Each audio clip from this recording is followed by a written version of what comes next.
Good morning, good morning, good morning. Let me know if you can hear me. Good morning, good morning. All right, y'all. I'm going to be on mute.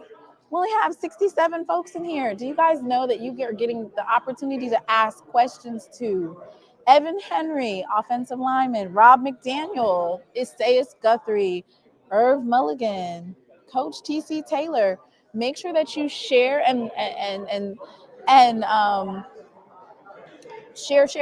share. They're getting ready to come probably in the next 1 to 2 minutes. The students are going to start rolling in. This is a live, and I am bringing it to you, the fans. You have a chance to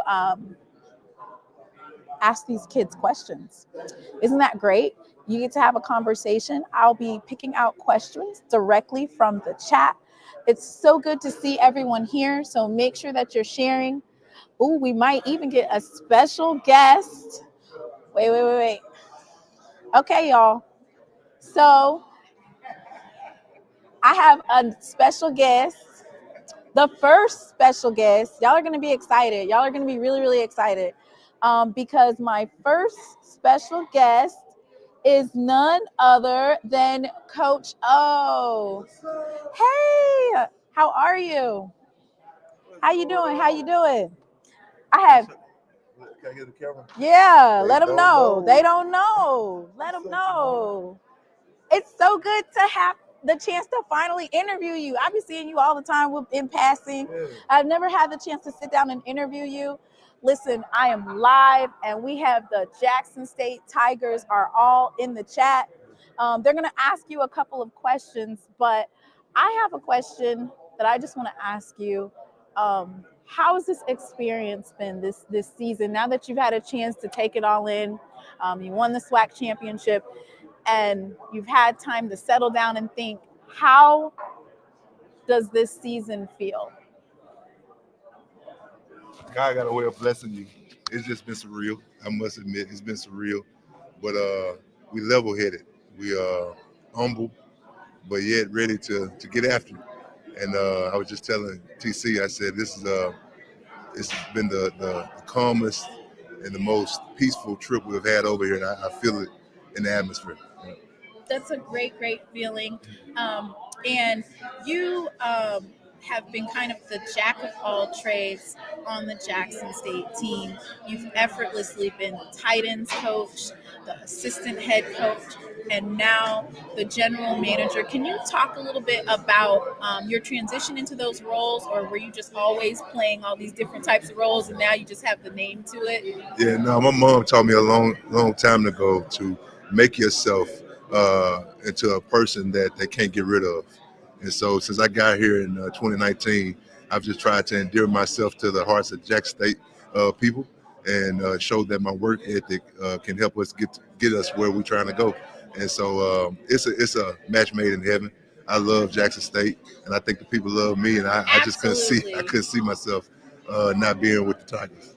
Yes, and you've been an integral part on putting the team together, putting the team back together, being in the recruiting, and I wanted to talk a little bit about the Mississippi recruiting and the coaching trees that you guys have built all over the community colleges. And can you talk a little bit about that Mississippi grassroots recruiting from high school to the community college and how you've utilized that to develop a powerhouse? Yeah, so me and TC always tell these Mississippi boys we're recruiting.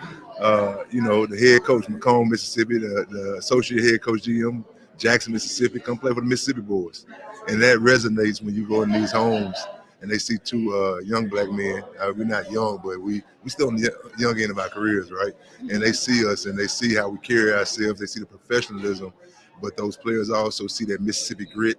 They see that Mississippi grind that we work with, and the hospitality and the love that we show those players. Mississippi boys, it resonates with them. And so even with those coaches at the junior colleges, they respect Coach TC and myself. They understand the pedigree we come from. And so it's a lot easier to go into those schools now and push our message, push our agenda across and get those kids signed. Okay.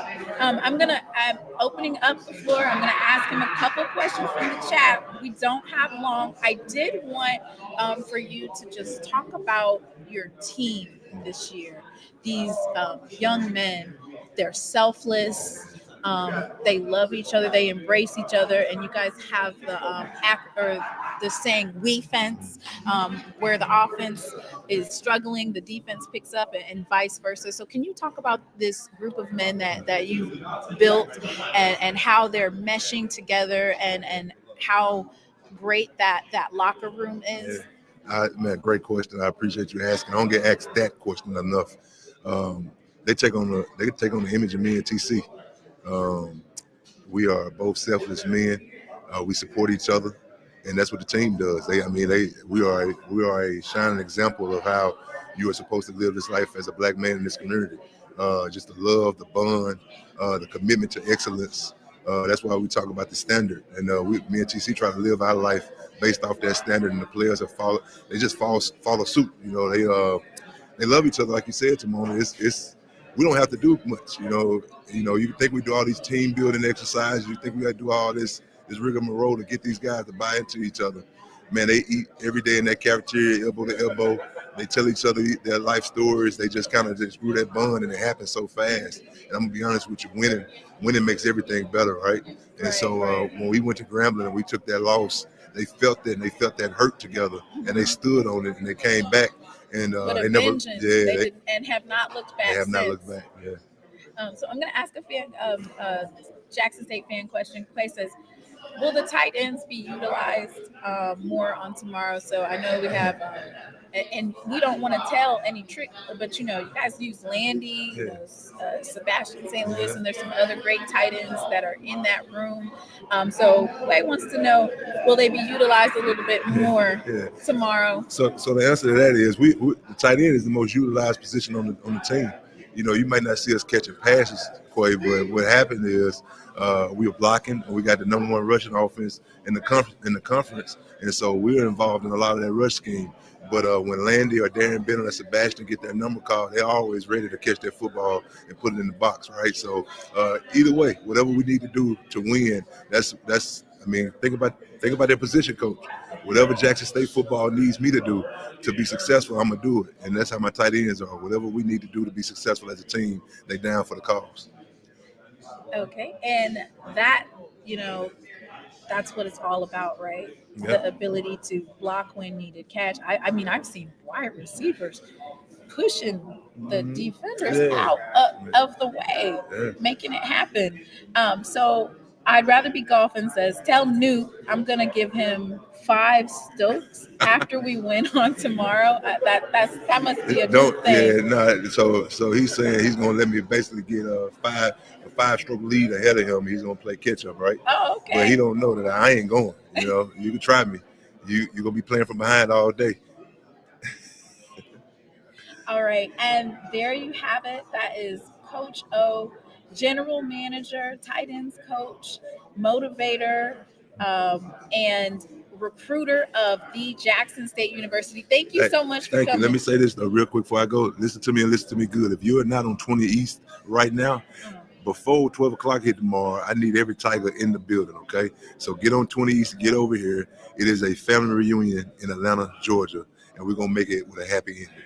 Love y'all. Atlanta. We're bringing 30,000 strong. We're going to turn it into a home game. Yeah, let's go.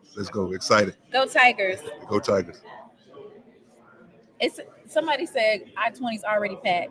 They're already en route. Just make sure it's Jack State fans. And there you have it. Thank you so much. So that was Coach O. Thank you guys so much for tuning in. This is She Loves Thee podcast live from Radio Row. I'm so excited to be able to bring you these live interviews. We're getting ready to have some other folks coming through. Y'all want to take a guess? Some other coaches might be coming through. Let me take Coach O's name off. So we'll have some more people coming through. It'll be really great for you guys to have a chance to talk to some of these guys. Make sure you guys have your questions already ready and put them in the chat. And then my nephew Jay is helping me. So he will highlight the questions that I need to ask. I just got here this morning. Whew. Lord have mercy. I'm talking about I had a flight booked for 7, but I would have got here at 8. So I did a standby at 6. And I am blessed and grateful to be here. Thank everybody for tuning in. There you go. You got it. So I'm excited for the ability to bring you all of this live coverage. We have some great interviews on the way. There's a lot of people in the house today. Okay. If you guys are on your way to Atlanta, let me see some cars in the chat. If you are already here in Atlanta, let me see some hearts. I want to know who's in here. Who's in the house? Oop. Brother McGinnis said Jackson State and Jackson State only. Well, for the next, I'll say the next 30 to 45 minutes, it will be Jackson State only. You guys want to talk to? Let me see if I can get somebody else.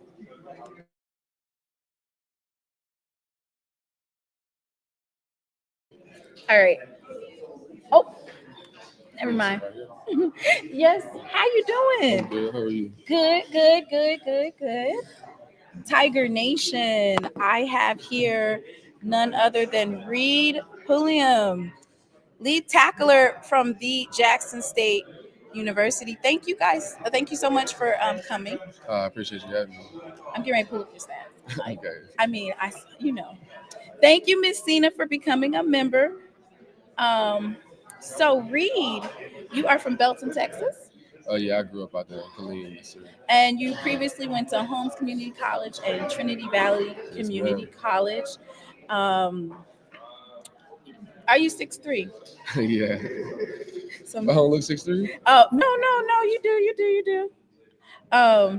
So I have you at 35 solo tackles, 27 assist tackles for a total of 62, 7 tackles for loss, um, and you have 1 forced fumble and 1 forced fumble recovery. So my question is, what do you plan on doing tomorrow in the game? What are your goals for tomorrow? Just execute my job every play. Best of my abilities. Help the team get a win. At this point, we made all the plays we needed to make it. And now games like this, you just got to do the little things right. Mm-hmm. And so you have been paramount in the linebacker room. And can you talk a little bit about your job as when you're on the field? What are you looking for? What are you thinking when you're getting ready to go after the QB or go after the running back? What are some things that are going through your head?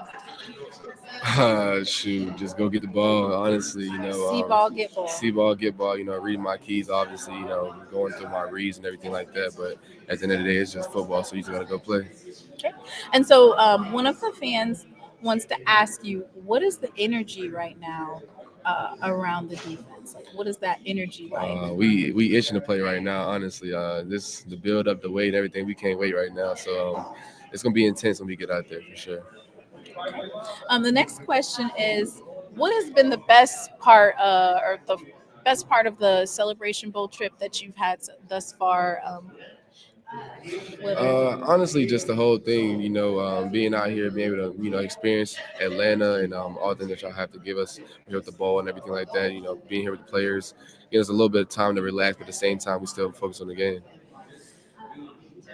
And you guys had like a walkthrough this morning, and you guys seemed really, really locked in and focused. What are some takeaways from last week's game going into this game? Pretty much, just do what we do best, stop the run, and eliminate the pass game as always. Just do our job, little details, make corrections here and there, but game plan is always the same.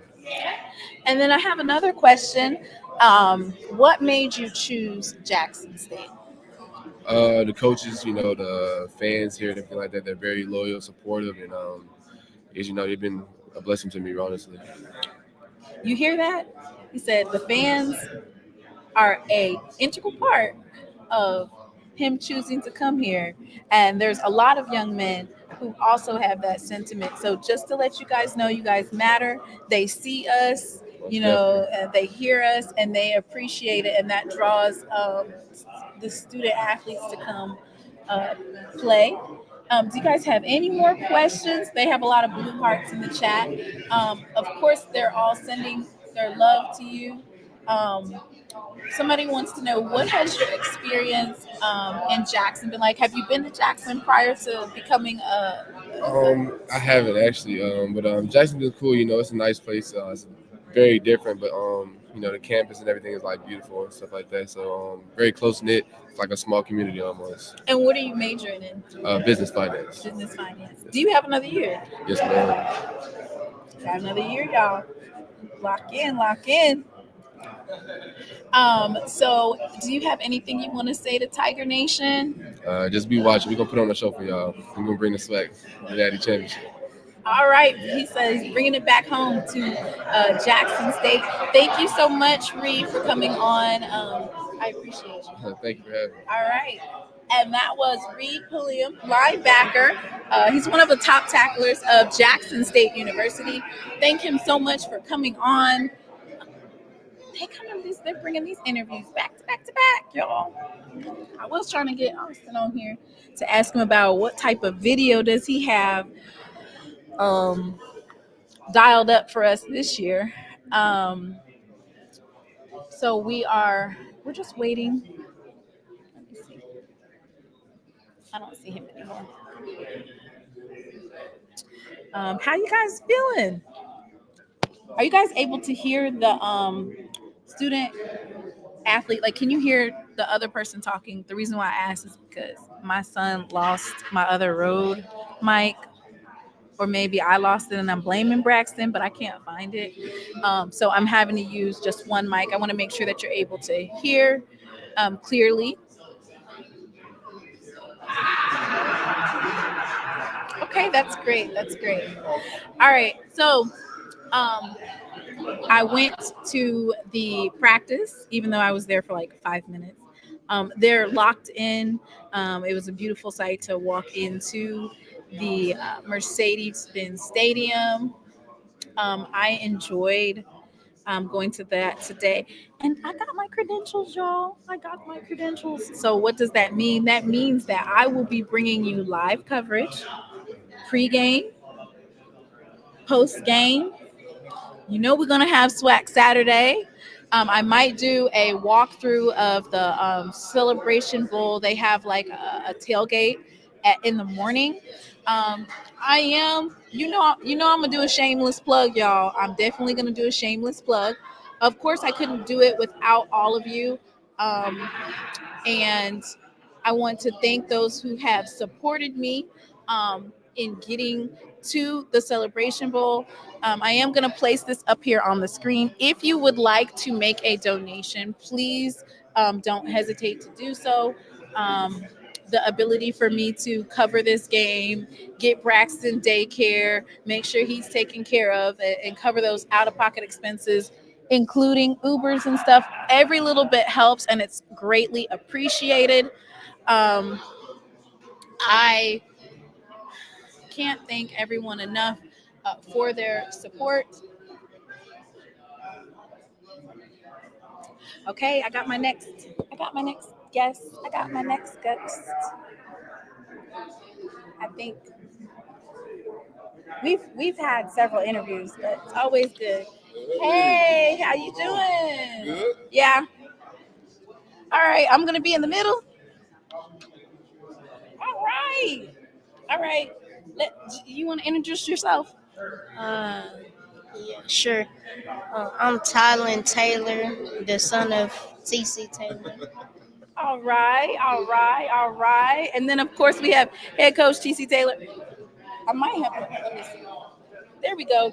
All right. Thank you guys so much for coming.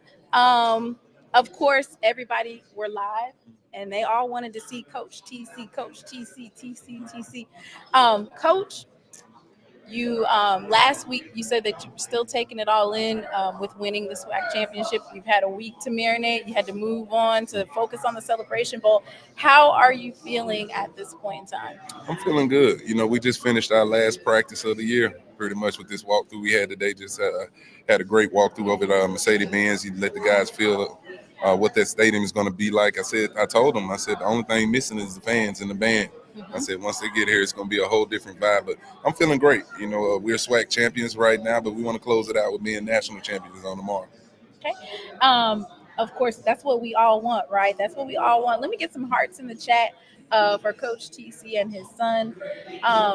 So somebody in the chat said, "What's up, Pike County in the house?" Oh, really? Yeah. We got to rep the crib. Pike County, Magnolia, Macomb, Summit, all up through there, man. And so, Coach TC, your team has been dominant on offense and the defense. And special teams. Can you talk a little bit about your student athletes? And I asked Coach, but I wanted to ask you about how these young men embrace each other, mm-hmm. and how that team locker room is, and how selfless they are. How does that contribute to a winning culture? Well, everybody accepted their role. That's what this was all about. We got a really talented roster, like you said, a lot of great players, coaches, everybody around. But these guys do a good job of understanding their role and going out there and execute. It's basically us laying out a plan each and every week, telling all these young men, what's the assignment. They're going out there and executing. And they're having fun, though. That's my biggest deal each and every week. You can ask any one of these players. Before I start off with telling these guys how we're going to go out and win games, I tell them to have fun. If you're having fun, we're going to play at a high level. No different than SWAC championship last weekend. At the half 10-10 close football game, and I say, hey, let's go back out here and have fun. And by the end of the third quarter, I want to be celebrating a little bit, have this thing in control. So we're having fun right now. You see a brotherhood right now. You see coaches like brothers right now, and it's going to carry on into tomorrow.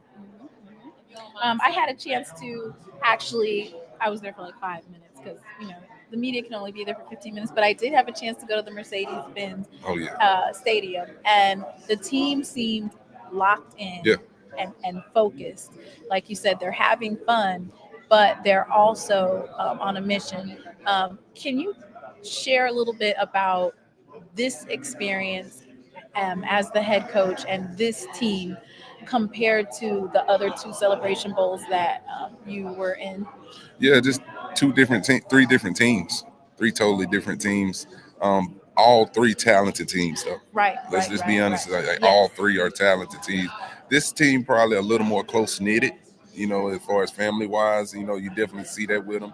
But it's like you said. I was telling Coach on the ride back over here, like, man, that was kind of spooky how locked in these dudes are, right now, And I remember calling them up today and just looking at their eyes. It was like, Coach, we got this.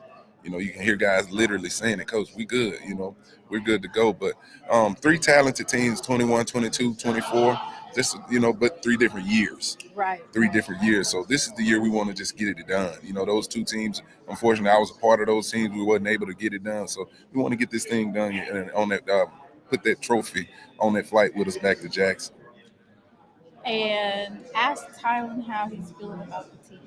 Uh-oh. You got a question. They want to know how you feel about the team this year.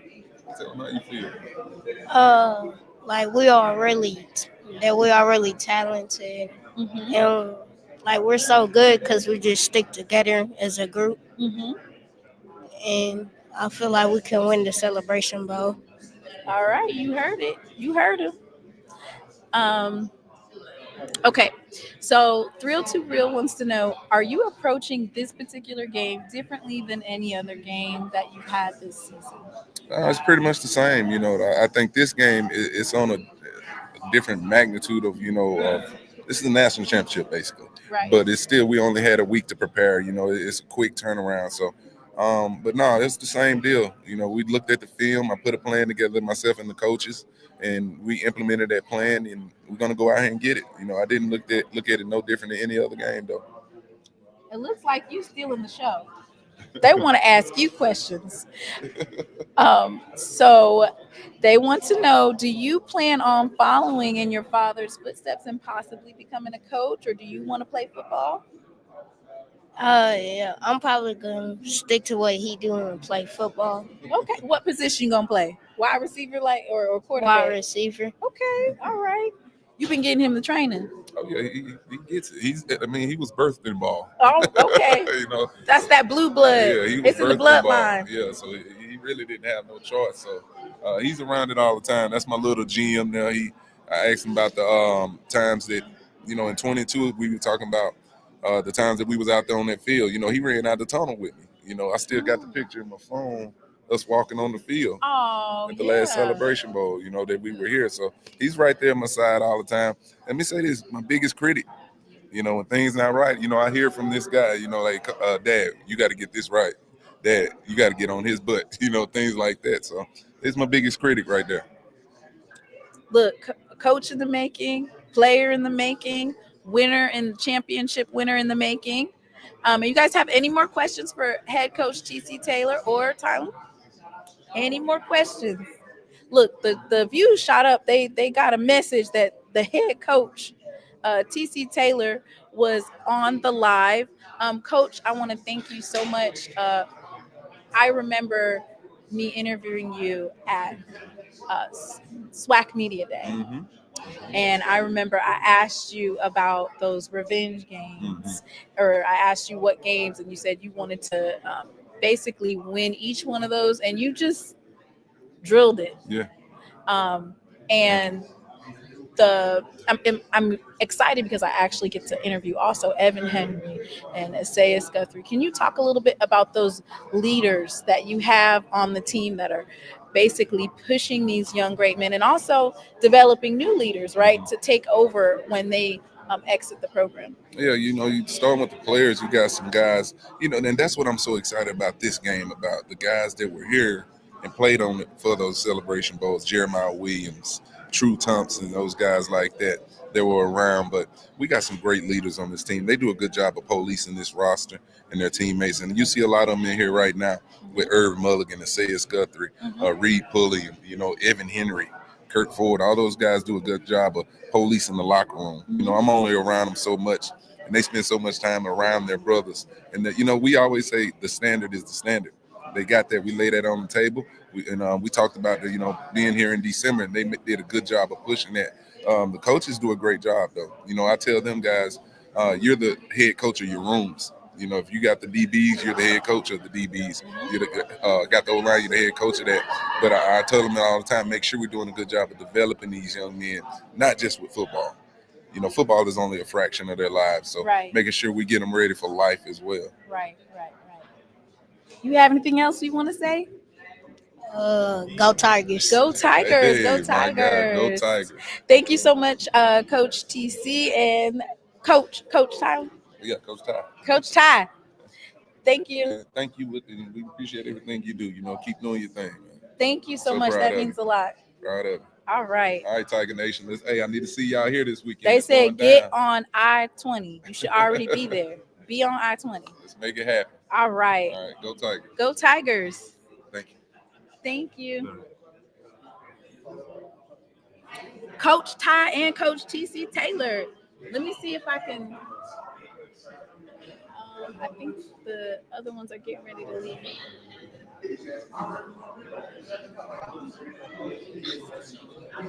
Hang on just a second.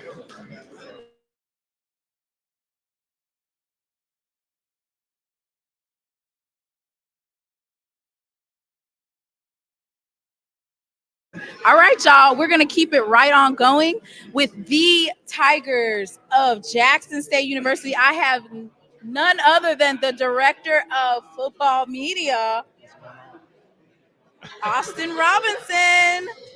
Hey, Tiger Nation is in the chat.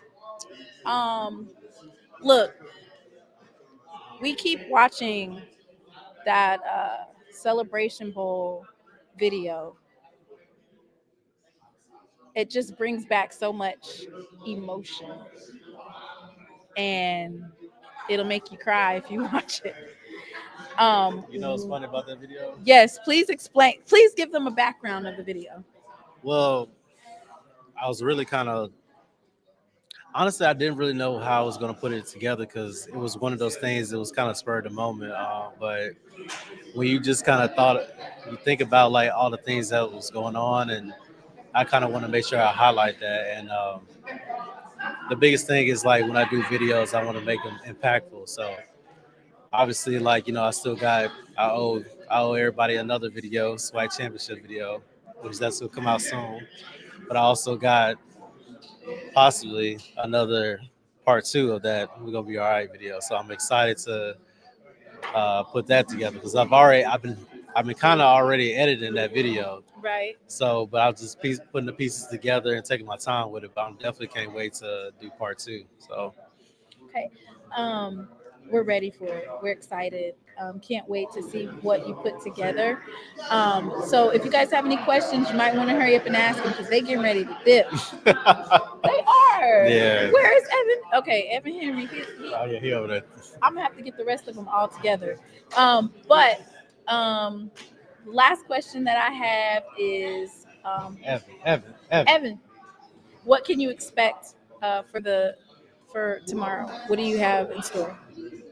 About 40? Huh? What was this? Sorry, y'all.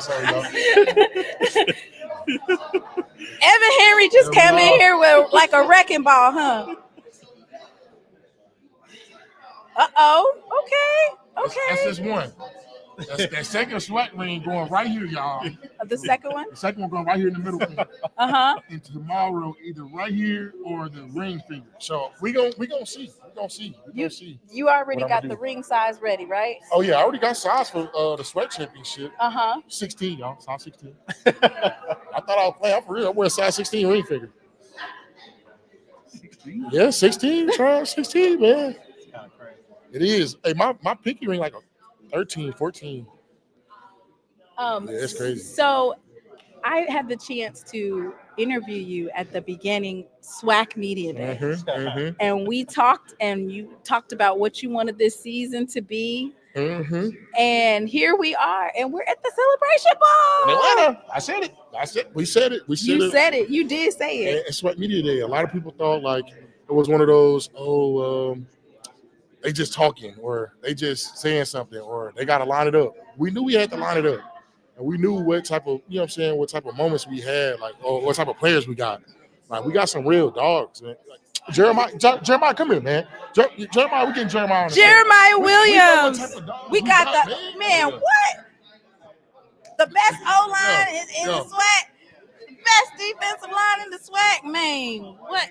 Like, don't get me started about the trenches and our trenches. That's we pride ourselves in our trench game. Like, we go to work every day. Like, Jeremiah can tell you, like, we practice harder than it's actually in the game, because Jeremiah's cold, I'm cold, and we be going back and forth. So we know at the end of the day, if I'm having a hard time against him and he having a hard time against me, this should be easy in the game.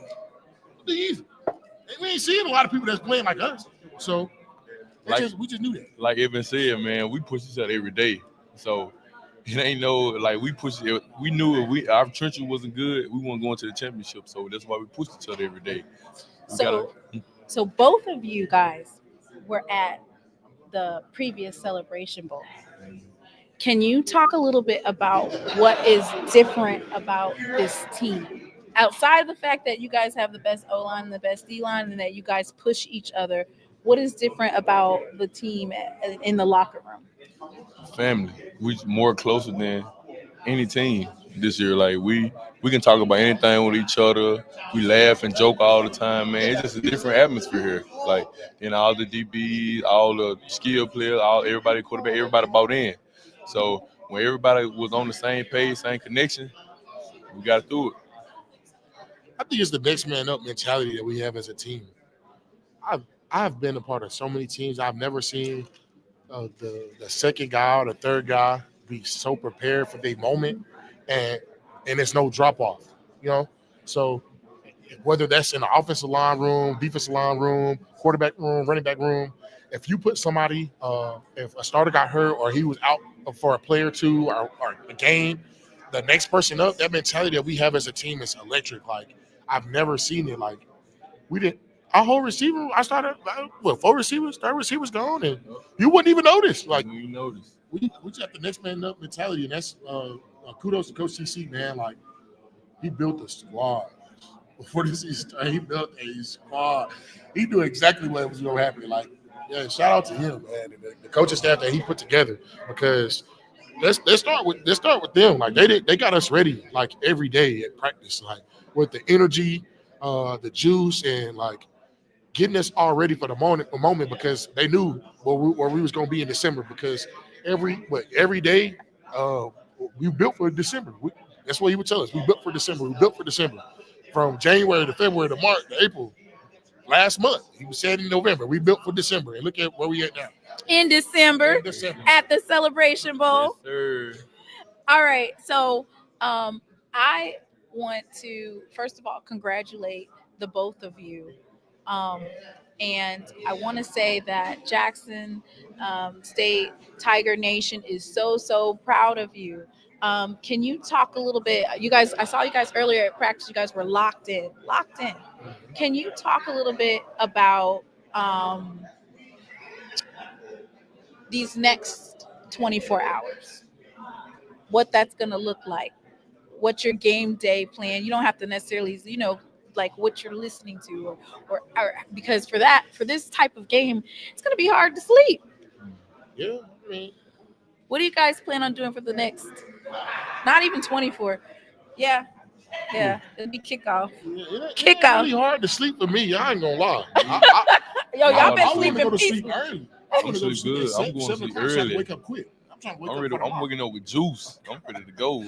Apple juice, orange juice. I'm waking up in the morning drinking it like I'm ready to go. He said juice, Juice, cranberry juice. every juice. I'm ready. I will say this, like, we don't need no different game plan than waking up tomorrow, going to breakfast, and take me to the stadium. Make sure they there, because that's what we want. We want an opportunity to make sure that we the best in the land, the best in the nation. I seen that we was ranked 17th in the country. We got to go up tomorrow and make sure we top 10. So we gonna do our thing at the end of the day. We just ready to play.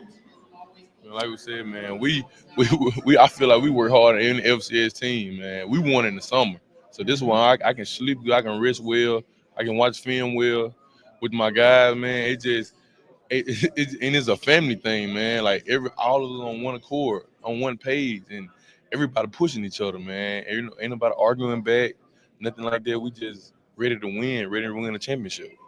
I ain't gonna lie, I like that. Y'all heard what he said? Yeah, he said we won that in the summer. Yeah, we did put in so much work in the summer. So much. Like, we knew we had to win because how much hundreds and 50s So we had to run? Coach Beef was putting y'all to work. It was one day, for real. It was one day I said I almost tapped. Before Coach Beef, we're conditioning. Then when Coach Beef comes, is more conditioning. After he leaves, it's more conditioning. Like we been ready. Like, man, we've been waiting, man. We was itching to play in the summer. Like, man, fall camp, man. We almost ripped each other apart. Like, we was ready. So the final question: as seniors and captains, what is the final message to the team before the game? Man, just go out there and dominate, man.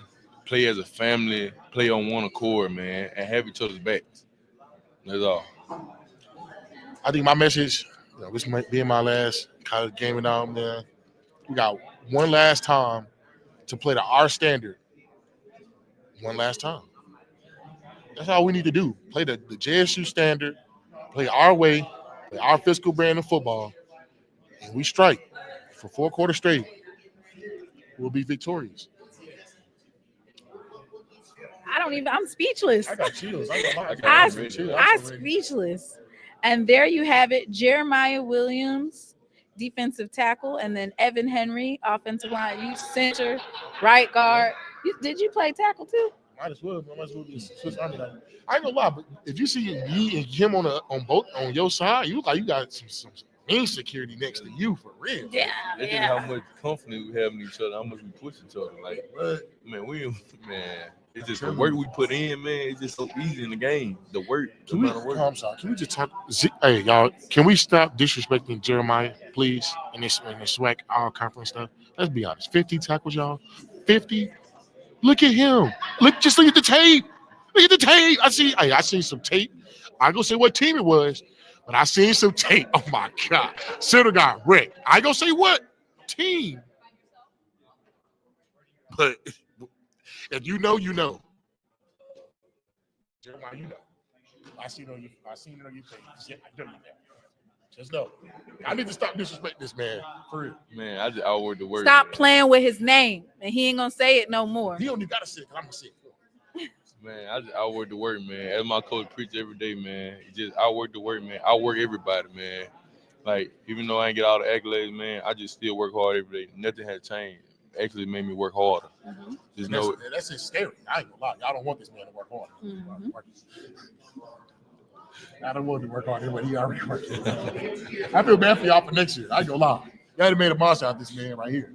When I see him have 70 tackles and y'all don't give it to him, and now you're gonna have to go for 100. Okay, so I'm just gonna let y'all know right now. If it's that line next season, like 70 tackles, like 4.5 sacks, where like 8 to 10 tackles are lost, I don't want to hear, oh, we didn't know. So I'm saying it right now. Y'all know. Thank you so much, Evan Henry, Jeremiah Williams. Thank you. Hoping I get Irv. Where the cat go? No.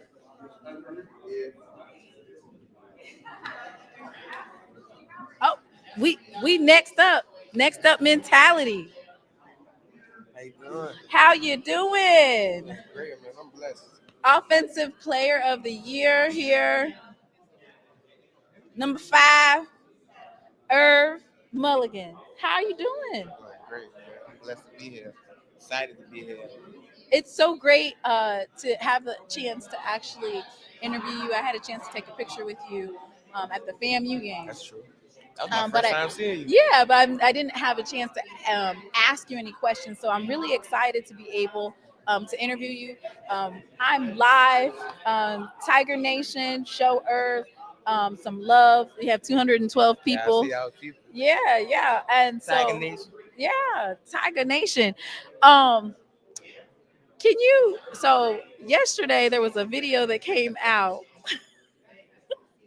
but I couldn't really hear what was being said, but it looks like you guys were just, friendly banter back and forth, I right? believe if you go on HBCU game day, you'll be able to hear it. Okay. All right. I'll tell you what I said. Man, he was so nervous, so scared, and so shaky. I really couldn't hear what he was saying. I just know he came up there a little too cocky and confident for me. But man, like I just told him, I ain't never seen no bulldog beat no tiger. I said, when you cut on Animal Planet, you'll never see no bulldog beat no tiger. So that's all I told him, and I could tell it made him so real uncomfortable, and I could tell him he a little timid right now. We ain't come to play with him, and I feel like they ain't facing nobody like Jackson State all season, so they gonna have to come to play. They say we talk a lot of trash, but we confident. That's what it is. We confident in ourselves. So that's one thing that you have showcased week in and week out is that grit, the grind, and then the aggressiveness. And you have week after week solidly posting number. Can you talk a little bit about this being retribution for you, or just from last year not being able to play all the way through and up until now, and where you played till you were offensive player of the year in the SWAC? Yeah, I really said, man, this season really people can use me as a testimony. I honestly really people thought I was left for dead. People didn't even think, even the doctors didn't even think I would be able to play football again. But I got surgery on July 3rd, a day before the holiday, and I was in a boot. Well, I was in a cast, crutches. I have no spring training, no summer training, and no fall camp. So for me to even be able to miss the first 2 games, not even practice the first 2 weeks, only have a couple of days of practice before playing Southern, get confidence from my coaches and the trust from my coaches to be able to go play. A few snaps was awesome. I still felt like I produced well and helped my team win versus Southern. So for me to not have any of those things and get in shape during the season and just put up numbers like that, I just get toasted my offensive line and my coaches. And it's like you said, it's the grit, the will, and the want to. I know it's my last year, and I ain't got no time to play. We gotta get this money right now. So that was just my mindset. Like, bump the injury, bump what's going on. We gotta really shake back. And you can see it. You jump off the screen, like whenever you're handed the ball, you jump off of the screen. If you guys have any questions, you might want to ask him now. So somebody in the chat says, "Is this personal for you? Since the team is from South Carolina, is this a personal game for you?"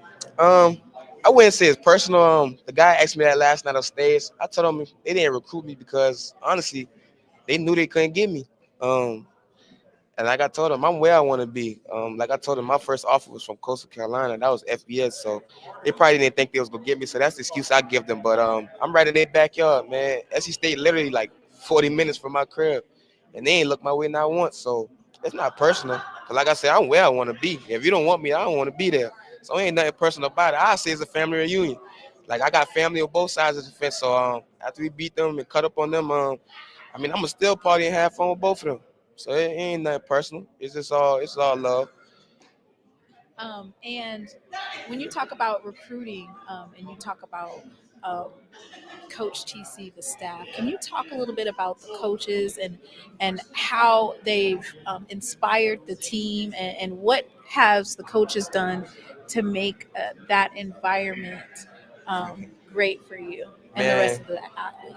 I'm gonna just say this. Like I tell a lot of young guys when they come on visits, and like I said, because it's players too. Like the players recruit as well. Like we all work together, and that's what's crazy. The coaches don't like just make it seem like it's all about them or this, that, and the third. Like we all a family. So the recruiting process, like we all in tune and involved in. Like this is all our team. So we just as responsible as the coaches to get guys in and get the right guys in the right fit for Jackson State. But as far as them, they make everybody feel like at home, and it's just like a safe place. Like you can really be yourself, literally. Like however you come, they gonna accept you just the way God accept you. Like so, you could be a little rash, you could be a little whatever you want to be. You could be yourself at Jackson State, and the coaches will be that with you. Like that was the biggest thing this year. Like last year, everybody was so uptight, so strict. They wanted or thought it was gonna go a certain way, but everybody was just all over the place, and we still put up some good numbers, a good record. I feel like we had an even better team than last year. It's just like small things this year that really changed and made a difference. So I tip my hat to the coaches, and I love what they're doing with the team this year. And I really give them all the props for creating a safe environment for us. Like we literally can show up and know like we safe and we can have a good day. We're gonna laugh, we're gonna joke. Nobody's gonna be sensitive, man. You can take criticism. It's it's gonna feel like you're coming from a father or a brother, like somebody close to you. And like I said, we a family, so we just know like that environment is a safe place. And that's good to hear that this environment is embracing of everybody from all walks of life. So I have a fan question. How does it feel to have your name spoke in the same level and rooms as a Walter Payton by surpassing his season record and the history that is for you and Jackson State? Well, first I just want to say like that's one of my ways of giving back to Walter Payton, because that's my idol. If you notice, my whole life from high school to now, I couldn't get powers. I wasn't number 32, but from like I said, from middle school to now, I wore the number 34. He was always my idol, and I always watched his highlights. I always studied his game, so I wasn't trying to break it. I said 2 years before I came here, 2 years ago before I came here, that I was gonna break a couple of them. I think I broke like two of them. So it's just a blessing, it's an honor. I would never be the guy Walter Payton was. As I should say, I'd never be the guy Sweetness was, because on and off the field, Walter Payton was like a great guy. His character, his example for the youth and for the adults, it was just amazing. So me being able to, like I said, give back to him in that way and show my dedication, and just show gratitude, the blueprint he left as a running back and for Jackson State is amazing to me. Like I felt like I did that for him. I really didn't even do that for me. So like I said, it's just a blessing and an honor to be even in a conversation with Walter Payton. Like I said, I'd never be the guy Walter Payton was. So it's just a blessing to even be in a conversation with him. And Irv, do you have anything that you want to say to Tiger Nation? There's 226 people in the chat. They're all here to embrace you and send you well wishes. Anything that you want to say to Tiger Nation? We just appreciate you all. We thank you. We love you. And we're not gonna be in the vet, but like I said, we in Jacklander right now, so we still can show up and show out. And I just pray, and it's God's will that we go out and third time's the charm.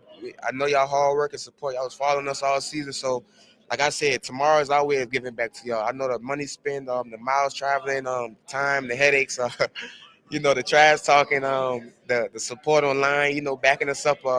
That's our way of showing our appreciation. And trust me, it don't go unnoticed. We see everything, we hear everything, we notice. That's why y'all one of the reasons why we go hard. Like we preach about, like it's not just about the football team, it's about the whole state of Mississippi, or really the whole city of Jackson. So like I said, we just gonna go out there tomorrow, just giving back all of y'all, and we thank y'all. Thank you so much, Irv. Thank you. Congratulations. Thank you. On being... The sweater came from practice. Oh, no, you're fine. Congratulations on being the SWAC Offensive Player of the Year. And I'm excited to see you tomorrow. Thank you. It's a blessing. All right. Thank you. That was Irv Mulligan, number 5, SWAC Offensive Player of the Year. I was telling them I was repeating it. Uh-huh. Okay. We might get one more.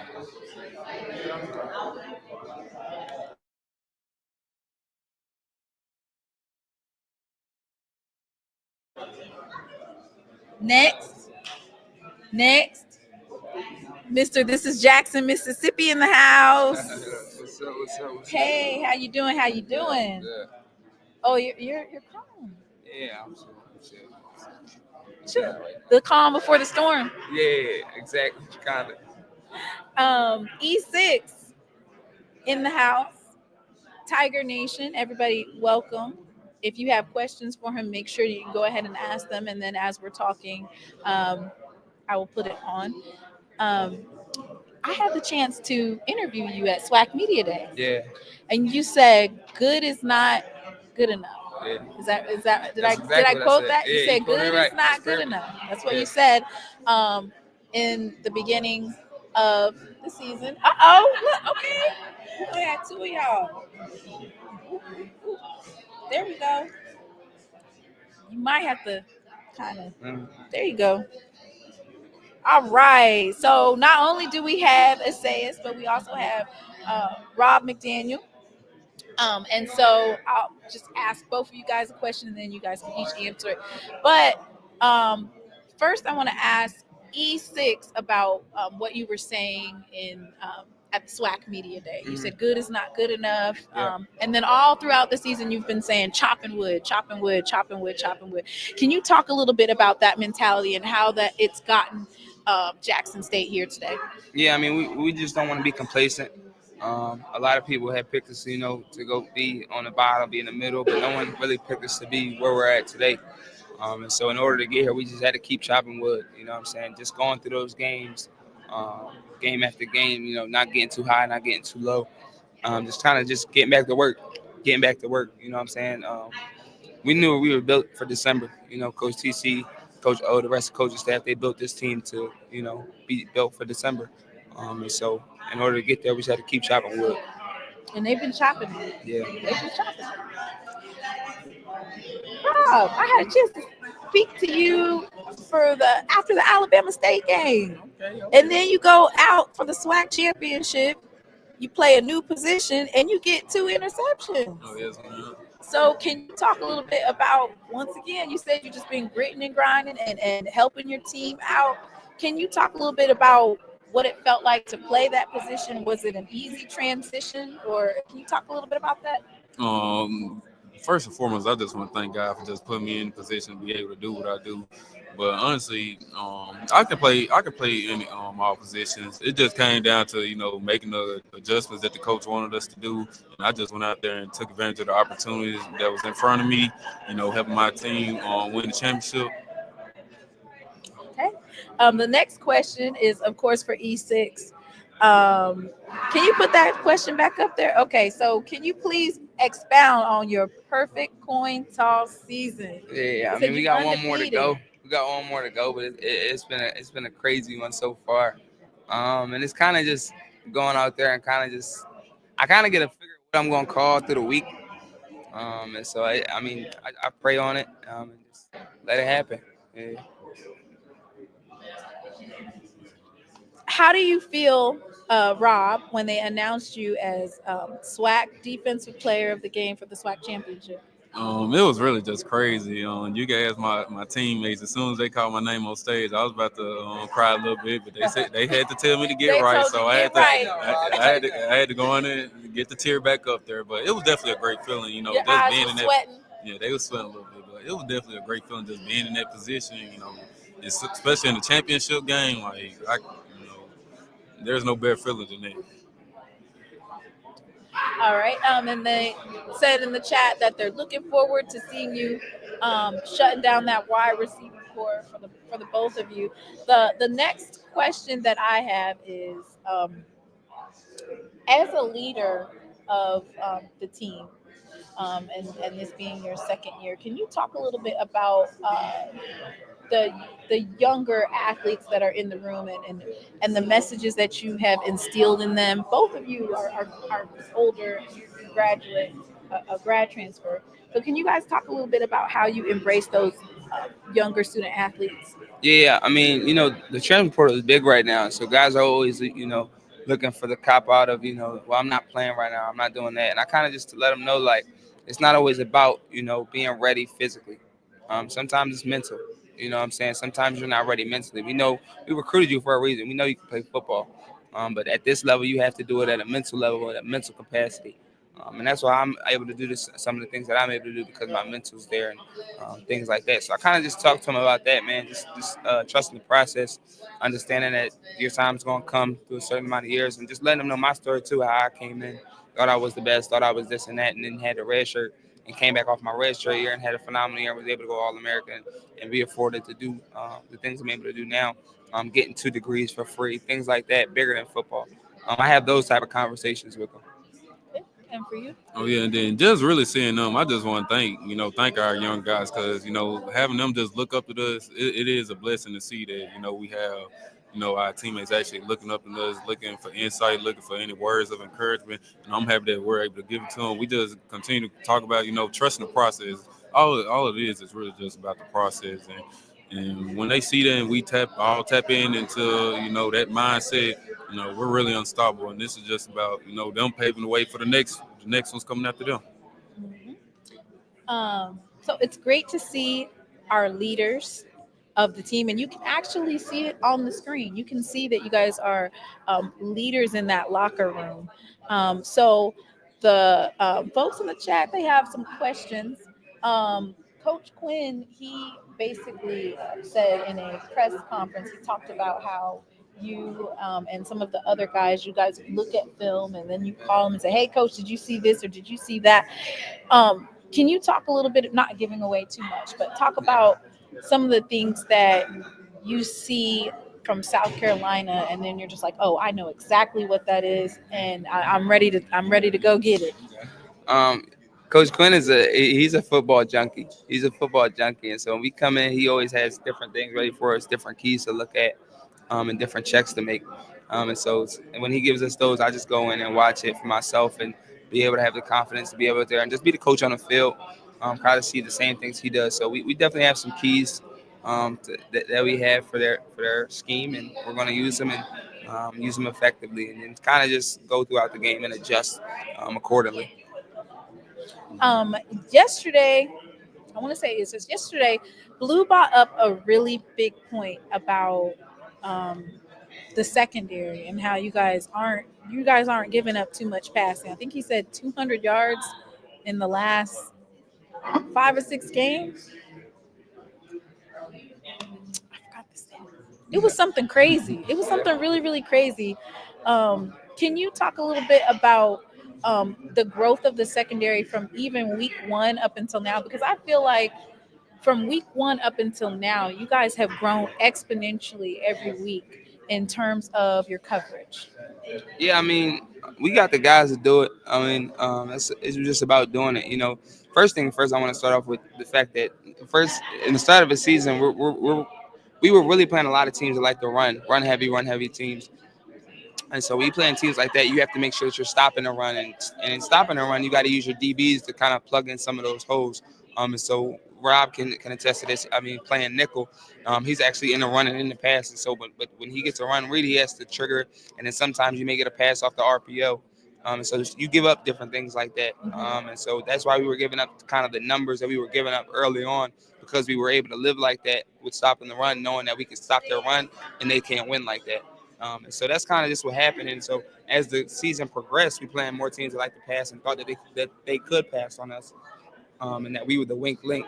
And so that's all it is, man. We were just able to take away different things from different teams. And so as you begin to see, I mean, we were stopping the run early, being able to give it the pass. Then later on, we were stopping the pass and being able to give it the run. So it kind of just evolved as the season went on. Oh yeah, and then to piggyback off that, it's really just about we have a standard in our room, and we try to live live up to that standard. Our coach always say, we have to outwork the work. We got to just keep working, keep our heads down, and the rest gonna take care of itself. And we just try to take pride in what we do. We just want to give a shout out to our D line and our linebackers. Once we're all on the same page, we get to clicking. We can't do it without them, and they can't do it without us. I think after the family game and on, I think in the second half we're outscoring 135-13. So 13 points. Yeah, that's what the ops are only getting. 13 points, and belt to what in the second half, just pure dominance. Do you guys? Tiger Nation is in here. You have roughly 230 folks in here, and they're all here to support and listen in. Is there any message that you want to give to Tiger Nation? This being your last game as a Jackson State Tiger, what type of messages do you want to send? Just thank you for everything. Thank you for accepting me. Thank you for getting me here, honestly, because you guys did a great job recruiting me to start off, but also just thank you for being who you guys are and being able to giving me the power to be able to go into a different game and be like, hey, welcome to Jackson, Mississippi. I'm able to do that because of the environment that they create. You know what I'm saying? This is a home game. Y'all don't even know it yet. You know what I'm saying? So I'm able to do those things because of them and talk the way I talk because of them. So I appreciate them for that. Yeah, and I just want to thank y'all. Thank you, Tiger Nation. Thank you for supporting us. Thank you for having our back, and we got y'all back. So go Tigers, baby. Go Tigers. Thank you guys so much. And that is, of course, the SWAC Championship Defensive Player of the Game. Then we have E6, Esaias Guthrie's Mr. I Win the Coin Toss. Mr. This is Welcome to Jackson, Mississippi. Any trash talk for tomorrow? Always. It's always going to be some trash talk for tomorrow. We're going to back it up, like always, too. All right. Thank you guys so much. Appreciate it. Thank you. All right. And that, of course, was E6 and Rob McDaniel. How you guys feeling? How you guys feeling in the chat? How you feeling? I'm feeling good. So, technically, there's only one person left. I'm going to see if I'm able to get him. It's going to be tricky, though, because I think everybody else has pretty much completed their interviews. So we're going to see if we're able to get this last interview. I really want to sit down and talk to this young man because he has definitely contributed significantly to our offense. And I would love to talk to him. Let's see if I can get him. Here he comes. I'm excited. I'll get them hearts in the chat. How you doing? Hey, how are you? Fortilien. I'm 16. How you doing? Doing good. It's great to finally be able to interview you. First of all, congratulations on the season so far. And if you guys have questions for Mr. Fortilien, make sure that you drop them in the chat. We have 237 people in the chat. You want to say hello or what's up to Tiger Nation? How y'all doing? Everybody is so thankful that you came to speak with us today. So they are calling you the quiet storm. Yeah. You don't say too much, but the plays are loud. The plays are real loud. So can you talk a little bit about this season? It's been a special season for you. Can you just recap the season? Really? About the season? Yeah, for you, this is your breakout season. Yeah, it is. So can you talk a little bit about how it feels week in and week out to be able to make those big plays? And how are you feeling after that? Week in and week out, making big plays is really different because it really, I really had to catch up to it.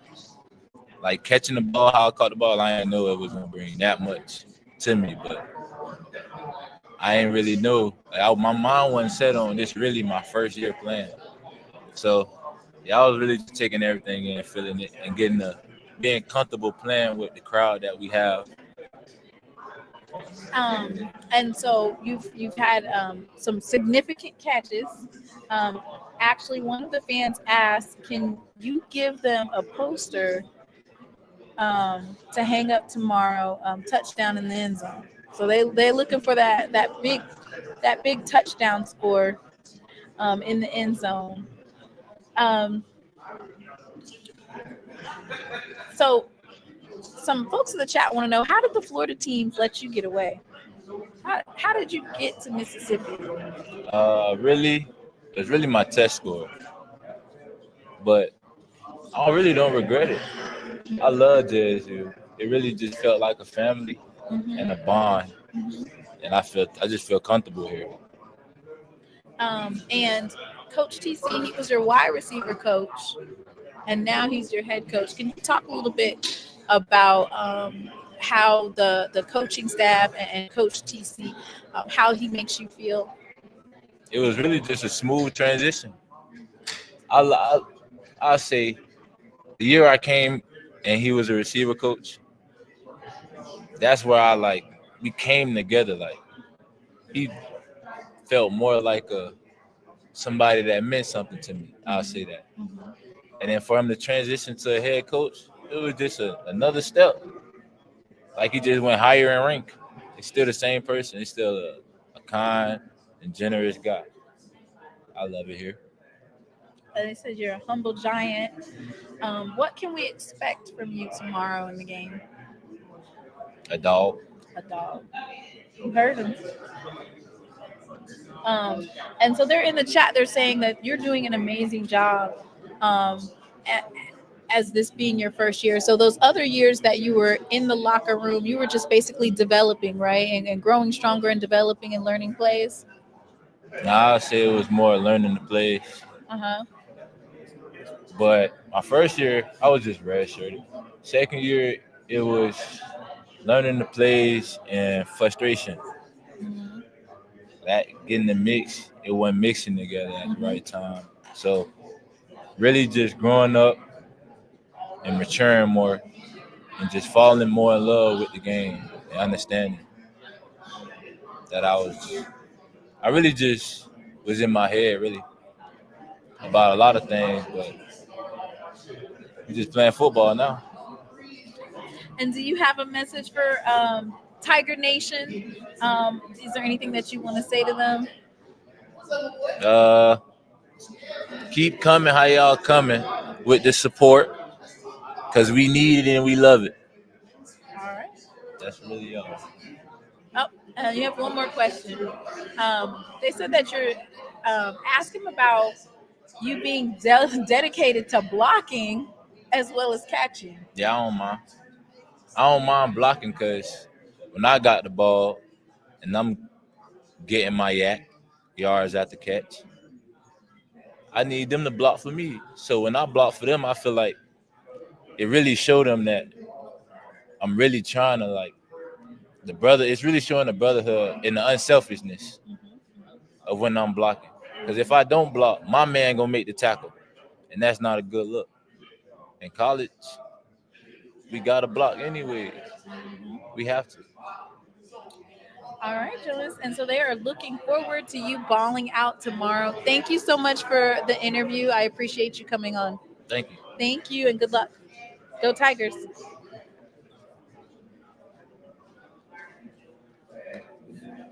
Heard him. He's trying to get his yards after catch.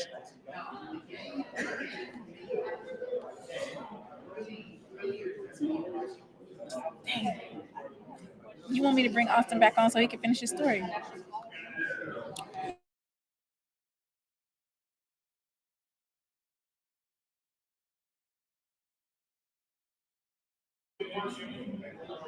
Come finish your story. Come finish your story. They just kicked you out. They said, deboed you. I don't know, man. Blame Travis. Trying to get these players out of here. Yeah, Y'all see that white hand just came in and just snatched it up. All right. So, I have a question. Okay. Can you talk a little bit about the talented students that you work with and the work that they put um, in and day out, and what has this experience been for you this particular year? This particular year, I had to kind of step up as a leader, like become a leader. I'm more of a solo guy, but this year, I had to become a better leader or whatever. So, but I'm about to. My experienced kids, they're about to graduate. So that's Ashley Johnson and Tyler Galladay. They're about to graduate, along with my film crew who does all the game film and practice film. They're about to graduate in May. So I'm about to have a big turnover and creators. But I have some younger photographers, Megan Cooks and Micaiah Draper. Those two are going to be my lead photographers going into next year. So they've been doing a pretty good job. All the pictures that you see with the players and stuff like that, that's all them. So I kind of been like letting them Be more just creative. be more creative, me not being more controlling and stuff like that. As long as they get the shots, and then I continue to help them grow as a photographer and videographers. That's how I want to just continue to do. And then also, I still have Micah Williams with me too, so he's gonna be he's gonna probably take lead on some of the video stuff, but I'm gonna start to build my team back up. So I got like now I feel like Rebuild. I'm a coach. You I better feel go like in I'm a that coach. transfer portal. Exactly. Go grab some talented, grab some folks out I the. definitely got to grab some more talent. So, but yeah, that's kind of the key thing, and we just want to continue to grow. Content. Yeah, so it's just important because I help out on the recruiting side, because once they see everything that we're doing, players like, oh, they're not doing this at Alcorn Valley. You know what I'm saying? Like, they're not doing these things at different schools. And then, it's one thing I can tell you this: when we was at the C-Spire presentation award for like Irv, like the best player in the state of Mississippi, it went from Ole Miss doing a highlight of Jackson Dart to Irv and to then a Mississippi State player. They looked the same to me. Like the highlights that they were using and stuff like that, it was all coming from us. And it really did kind of match the tone of The energy, right? The energy. Exactly. So if we didn't look, it wasn't like they were just taking ESPN like televised like clips and like trying to put a highlight. They literally use our stuff. And so we matched up pretty good. And that's what I want to kind of continue to do. Anytime you see ESPN or go on their website, you see the headshot. It's a clean, sharp headshot. It doesn't look, everybody looks the same. So I like clipping it for my Canva. It looks like y'all about to head out. Yep. So. I want to thank you so much for coming on, and also thank you for the work that you do. Can you go ahead and give Tiger Nation a shout out? I want to give Tiger Nation a big shout out. The #1 fans in the world. I know when I turn my back, it's gonna be nothing but blue and white tomorrow. So I can't wait. I'm excited. It's gonna be a really, really good game, and we're gonna come on top. So go Tigers! Go Tigers! Go Tigers! Go! Okay, now you gotta get off so I can clown a little bit.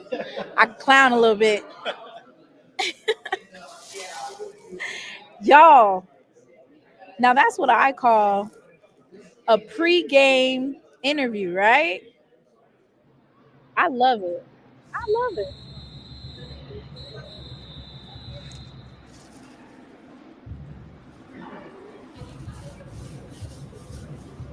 I had fun.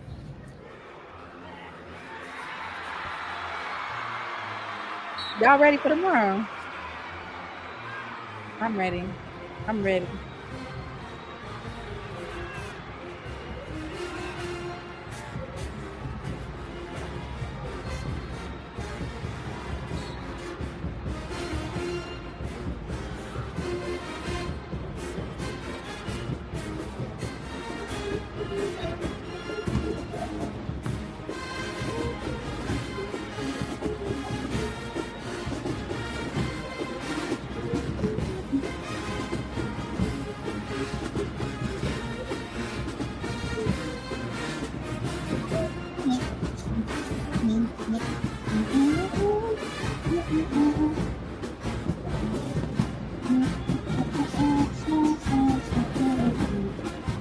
These folks in here is looking at me crazy, but they don't know we having a pep rally live from Radio Row.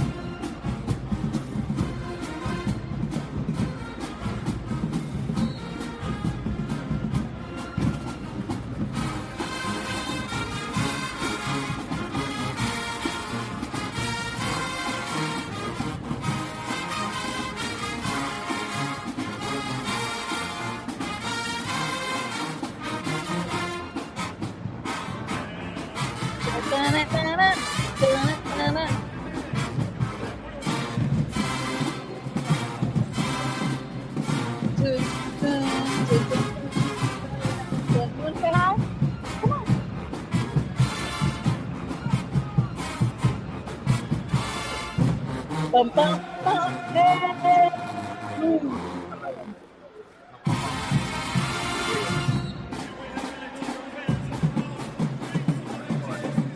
Yeah.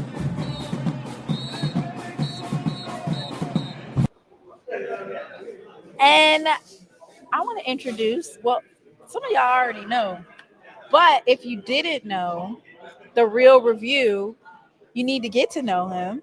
And he's going to start doing podcast work, right? She has encouraged me to add another, broaden the horizon, add another level to the structure, you know, and I appreciate that. Yeah, y'all should let me tell y'all, she makes stuff happen. All right, and she ain't walking nowhere. Let me tell you this. Y'all seen, you know, Miss Daisy? Okay, she ain't walking nowhere. She said, "Oh, we ever gonna get some of these across the hallway?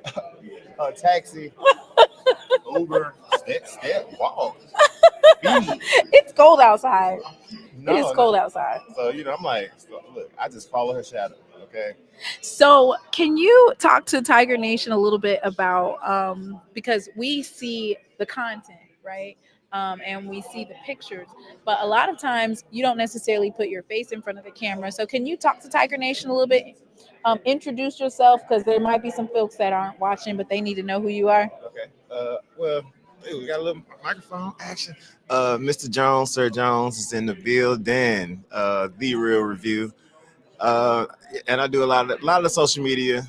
A lot of the social media you see for Jackson State, the university as a whole. That's what I do a lot now. And also my own personal page is Mr. Jones. The Jackson State National Alumni Association, social media. I do a lot of stuff with that. In any other entities and platforms that I rock with, I help out with theirs too. So a lot of social media connoisseur. Yeah, I just try to make sure that we got a good platform where we're showing our content on, and we keep supporting Jackson State and showing the good things, you know what I'm saying, and making sure people see it from the vantage point where they don't normally get to see too. I try to bring like an up close and personal, you know, look to it. So the review on YouTube, Mr. Jones on Instagram. We got a vision for TikTok. So I'm just gonna say the review on TikTok. So the content you'll see on TikTok gonna be different from others, but yeah, absolutely. Of course, Brandy says, great video of Zai after that touchdown last week. You gave basically an inside look. We were able to see the other quarterbacks embracing him and the team as a whole embracing him. It gave a side that showed selflessness and brotherhood. So that was a great video that you put together. Can you talk a little bit about covering Jackson State Tigers this season and the difference in the air or just in the room, in the locker room? Can you talk a little bit about that? Yeah, the energy has been a natural love. If anybody know what that even is, it's been like a natural love in the locker room. It's like, you know, it's our people. You don't have to worry about that person gonna be here for like a month because they just trying to get something out of us. You know everybody here because they want to be here. You feel that, and you see people rocking with each other. You see people looking out for each other, helping people. And I'm in the mix. Like, I'm literally like in between players when they frustrated, when they happy, when they live, and when they not. But the way they still try to uplift each other and don't down each other, I knew we on to, you usually on the good things when it's good energy, no matter how you playing. As long as you playing hard and you try. And, you try because somebody else besides you trying harder. That made me try. So it's a lot of that going on, and I rock with it. Which game has been most exciting for you to cover? This year, Alabama State game. I would say that that Alabama State game was. I would say Alabama State because it wasn't just the game. You know, the atmosphere in the stadium was awesome. The fans, the bands came with it that game too, and it was a awake, and that was the game to claim the East too. So it was a lot at stake that particular game. Oh, plus we had to get that get back because Alabama State beat us in homecoming the year before. Man, what? Man, forgot about that. That so was definitely a get back game. Yes. I felt like that atmosphere, they really made it home. Meaning, like when it comes to like Jackson State, I felt like Jackson State took over. We usually do. They try to say that it wasn't, but I felt like that was definitely we took over. Montgomery. Montgomery, Mississippi. No, we definitely did take over. That was one of those times where it was just good to see. Like that was a game that fans really didn't have to travel to like that. You know, it's one of the further games outside of the traveling area. 4 hours from Jackson, easy. So to still see that whiteout, we had a whiteout that game, and it was a whiteout. It was white. It was a whiteout. And the sun was out, so it was kind of like blinding you. You looked a certain type. You know what I'm saying? So like it was good. It was good to see and good to be a part of. Then it was a challenging game, but then to overcome and to pull out like we pulled it out, man. I would say that. And then FAMU, that FAMU game. I was at both of those games. How you gonna name? You named both the games that I. No, attended. that FAMU game. It was a lot of energy in the air, and it was a lot of that game was a make or break. Hypothetically, at that time to go to the SWAC championship. Yes. So like that FAMU game was circled on the calendar, but the Alabama State game just bring a little umph nowadays. So I'm gonna have to highlight those two until we win this here Celebration Bowl. Score prediction. Score prediction easy. I'm gonna say Jackson State 30-34, South Carolina 14.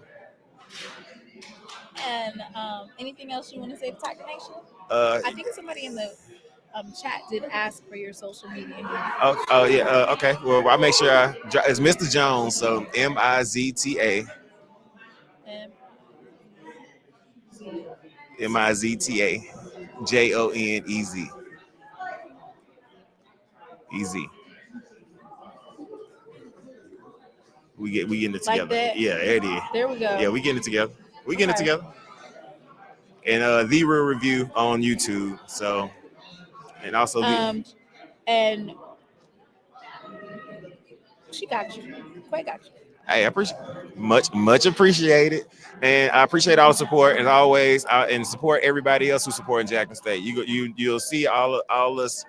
Jackson State digital supporters, we all hold each other down. We all on each other's everything, even though we do different things, different ways. We all represent the I love. So it's good to just make sure you just know we connected. We connected. We here, and she don't walk. Okay, she don't walk. All right, do walk. Driving Miss Daisy right here. Okay, we walk to the football stadium from the Omni, and it's a connected hallway in the back. I took a taxi. Because we only had a certain time to get there. You only had 15 minutes practice from 10 to 10:15. He's got unprecedented credentials. I have after 15 minutes you have to leave the premises credentials. I look to the left, you right there. Okay, so but I appreciate you having me on. All right, thank you so much. And this has been awesome. Yes, definitely. As you see her setup so live here, y'all. I'm talking about rings and lights. She look better than the folks who sponsored. Oh. I'm out. Just a little home setup. Y'all should have seen me looking like a pack rat at the ooh. Let me see. You want me to bring somebody on? I don't want Brother McGinnis to stop watching. Come say hi. Just come speak. You ain't got to stay on for too long. Just come speak. Just to let it know. Look at my buddy. Hey, come speak. What's going on, y'all? Hey. How y'all doing? Well, Mr. Braxton. Mr. Braxton is with his grandparents. On yes, look, we are live at Radio Row. I have Tomorrow Leader Sports and Blitz City podcast in the building. It's amazing, the atmosphere. How are you guys feeling about tomorrow? Ready to kick this thing off. I'm feeling real confident. Here he go. Here he go. Here he go. What? I want to see a good game. I want to see. I've been saying all week, Jackson State got to start off fast. South Carolina State is going to try to get after them in the game. They're going to try to impose their will on them early and often.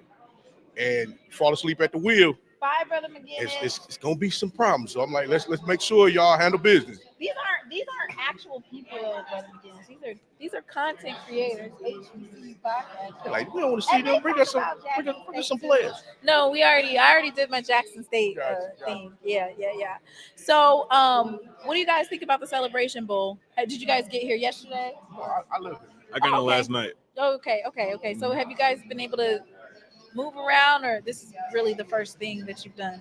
Today has been the first thing that I've been able to get into. Yeah. Ran into Kobe over at the credential booth, and went out there on the field, checked out practice a little bit. And, as a matter of fact, I got my son, who's actually in media. He's with me today too. Oh, So, wow! yeah, Oh, we it looked moving. like lunch is here. Yeah, we moving. We try to do some things out here. All right. Why y'all calling me ops out here? Why are y'all calling me a op? I still love y'all. Y'all know that. We're still family. After Saturday, we're still family. You still feeling some kind of way about that sign they had you hold the last time? You know they trying to give you the business about that, bro. I'm still mad about that sign. I'm still mad about that sign. And I made a bet with the person who gave it to me too. So trust me, it's gonna be a MEAC sign being held up this time. Ooh, it's gonna promise say the MEAC lost again. I just wanted to bring you guys on to say hi. Because go ahead and shout out your prospective YouTube channels and what they can expect from you as far as content and stuff. Well, being that we are in Atlanta, y'all gonna see a lot of victory content after Saturday. Get ready for that. I can't wait. But if by small chance we do lose, of course I'll go live. I'll allow y'all to come up and say what y'all got to say, because I have been talking a lot of trash, so I can eat my crow if we lose. I don't even have to talk any trash because I don't know if you guys saw that live the other night, but Mr. Max cleared Kobe. So I don't even have. Oh my God. How you gonna fix it? Why you let Mr. Max do you like that? Go ahead. You can follow me over at Tomorrow Leader Sports Network. Hey, y'all know what time it is. 10 toes down, about to tell you how it all went down. So y'all make sure y'all tune in, tap in, tell a friend of a friend, tell her girlfriend and her friend to come on in. We're going to do some good stuff over there, all right? All right. Okay. Thank you, guys. All right. Thank you, Mr. Mona. All right. Not you pointing. Ooh. Y'all. Listen. What do you guys want to do? The legendary Buddy Pew just walked in the building. Want me to get Travis Jerome? Travis, can you come talk? Y'all get some questions for Travis. Hey.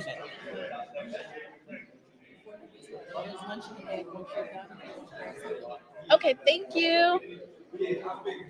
Travis. What's up? How does it feel? How does it feel to be an integral part of this winning program? Just what does it feel like for you to wake up in the morning and say, dang, I helped build this and I've contributed to the success of this team? Well, usually when I say dang, when it's about this team, it's like, I got to do this today. I got this. I got a list of about 12 things. No, it's really good. It's been great. I mean, it's been a great 9.5 months. I mean, it's hard to believe we're about to turn the calendar year to 25 already. And 3 months after that, I'll be here for a full calendar year. But this program is something special. TC and Coach O welcomed me with open arms and allowed me to be me. I already have a relationship with Austin, so it made things a lot easier. We just had to work with each other. Once we figured out the dynamic of each of us, we work well. I mean, it's a well-oiled machine. A lot of people think I just put stuff out, but it comes with Austin, and Austin, they think a lot of stuff Austin just puts out. We look at both of our stuff. We talk. And so communication is a big key, but having that relationship with Austin before I got to Jackson State, having that relationship a little bit with TC before I got to Jackson State was key. But this group is just special. I mean, you wake up every morning and you're like, look, it's not even work. I get to go hang out with football. I usually try to go to the complex 2-3 times a week for an hour or so a time. But I have been with them every day since Sunday, multiple hours, including until about 8 o'clock on Monday. And we've been here since Wednesday. And we got here we were at the airport at 9. And we've been here together since Wednesday. So just being able to be a part of it. There's just not enough words to describe it. So of course you have Tiger Nation in the chat, and they're all sending you their love. So one thing that I saw in the chat, and I also agree with, is the JSU Media Center, top tier. Well, there are different things, and I really opened my mouth really wide in March and promised some things, and I tried to reel them back in April and said I wish I wouldn't have said I was going to do all this stuff, but I made a promise, and I try to keep them, and so I try to put as much content out as we can on our end for people to read, to be factual about stuff, to help other people, but then it goes with Austin too, because Austin shoots the press conferences for us, and so that gives him an outlet to be able to not just post on YouTube, but it gives everybody something that is Jackson State related. And it's not just football. If you go to the men's basketball page, you see the same thing. It's for our student athletes. It's not about me. And I try to promote our brand and promote our program as much as I can. And whatever I have to do it, I do as much as I can, and the hours are allotted. But while y'all were sleeping, I'm usually working. And while y'all are working, I'm usually trying to sleep, because I work better at night when I don't get disturbed. So that's why you see a lot of ideas coming out at night, and a lot of different things. Somebody actually just said that. Have you gotten good rest? Oh, I since sleep. the arrival? Yeah, no, I sleep. I So sleep you well. usually would take a nap right about now. On Fridays, I'm usually incognito. I'm usually have disappeared by now, and in hiding, and that's why you don't see any players in the room anymore, because we strategically brought 8 players and 2 coaches so I could work the room and get them out so they could get off their feet. And I just wanted to really say how much I appreciated you bringing those players in and then making sure that everybody was able to get interviewed. That's something that he also did at SWAC Media Day, was the ability to interview everyone. I really appreciate it. And I'm sure that the fans appreciate you, of course, as well. You giving HBCU podcasters some access, because a lot of times our access is fettered because we're not a larger publication. So I just wanted to definitely commend you, and also say that I'm grateful for you allowing that access. No, and you're welcome. I mean, it used to be the old saying, any news is good news. We've moved well beyond that. Any good news is good news. Yeah, any good news is good news. Any news is not always good news. Right. So when I say we, you're always going to hear the word me or we. It's not ever me or I. Even though I may be doing a lot of it, it's always going to be me. It's always going to be a we. It's always going to be myself and Kendall, myself, Kendall, and Taylor, myself, Kendall, Taylor, Rob, myself, Kendall, Taylor, Rob, and Austin, or just me and Austin. But I will never take credit for anything that is done on any brand. I never have. I never will. Because if I don't have a good staff in place and good people around me, I'm not able to do what I do. And if I can't do what I can do, then why am I here? Right. And I want to commend, and I'm going to say this to everybody in Tiger Nation, I want to commend Ashley Robinson and Elise Wells Gilbert for allowing me to be who I am, and allowing me the opportunities to grow and to continue to do what I am and who I am, and build a staff and allow me to do the things I do. If you'd have told me I would have been able to get a website built by Sidearm in the middle of football season, I would have laughed. But we did it, and we only did it at that point because, again, I opened my mouth in March. And so I had to keep promises. I made promises, and I try to keep them. There are still more things coming, but I'm just going to leave it there. Because he's basically going to say stand by. He's not going to tell you what it is. Just stand by. The last time I said things, Uh-huh. I thought about it and then I opened my DMs up a week later, which are still open, by the way. So if y'all have stuff, you can DM me anytime. They're open. And if you can't get in, obviously you got to follow me. So some of you do to do that. But I enjoy Tiger Nation. I enjoy being able to walk around and people like in the hotel. I try to just stay whatever. I'm just like walking on the sidelines at home, making sure everything is right. But you walk in this hotel in the last 2 days and people are stopping me like, Travis, right? I was like, yeah. And I try to get into a quick conversation and leave. It's never about me. So if I ever don't respond or you ever see me in public, I might have something on my mind. Okay. So. All right. So we want to thank the SID for coming on. He's not going to be dropping any deets on who we're playing next season. You just have to stand by. They're over here trying to bribe you.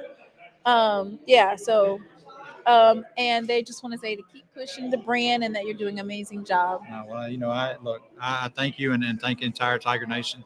And those of you that have fun following me on social, just for the record, not everything I say has a meaning behind it. So don't try to read between the lines. Last night's tweet, if you followed it and saw it and liked it and had some eyeballs behind it, there was really nothing behind it. It was just perfect time. And I was sitting with Charles Bishop at the table, and I said, watch this. And so I just put out a tweet. Oh, that's he got that little Jackson State petty in him. Oh, no, if you want to know Jackson State petty, y'all haven't seen me be petty yet. Oh. If we win, when we win tomorrow, the pettiness might come out. All right. I am well known to be petty in this league. Thank you. You heard it first from our SID, Travis Jerome. Thank you so much for stopping by. All right, y'all. Y'all heard me. Said you ain't seen petty. I could be petty. So I think I'm getting ready to go on a lunch break. Do you guys want to interview the legendary Buddy Pew? Let me know in the chat what you guys are thinking, because that will probably be the last interview for now, is the legendary Buddy Pew. He just recently walked in. And so I'm going to see if I can get him, because he just walked in the door. While I'm waiting for him to finish up this particular interview, I did want to go ahead and put my shameless plug.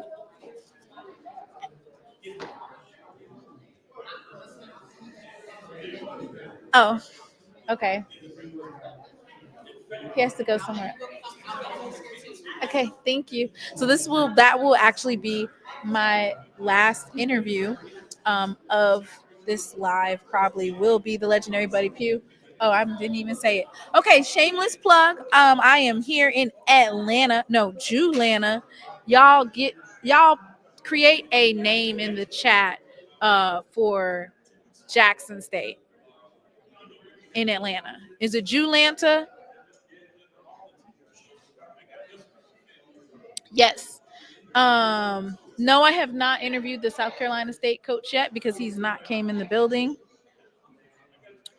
Yes. So what I will probably do is I will Jack Lanta. I like that one. I'll probably interview Buddy Pew and then take lunch because there's nobody else in here. Please, if you would, because I haven't even, do you guys know I have not even checked into my hotel yet? I have not checked into my hotel yet because I came here straight from the flight. And basically, I took a flight at 6:00 this morning. So any donations are greatly appreciated. I know that when I check into this hotel, they're going to hold some money for incidentals. And then I'm going to have to take a Uber. Do you guys want to see content from? Do you guys want to see content from the A Night with the Boom? Let me know in the chat, because that is at, I can't check in till 4 anyway. I can't check in till 4. But they have A Night with the Boom tonight. I think it's like at 4 or 5. And Blue Bengal City, I like that. Blue Bengal City, the Jack, 601 in the A. So that will be the next thing that I will see if I can do, is go to the Night with the Boom. It's at 5 p.m. at Midtown High School. So I will see if I'm able to share content for that particular live. It should be a great time to see those high school students performing with the Boom. Once again, that's 5 p.m. at Midtown High School. So that's like in a couple of hours.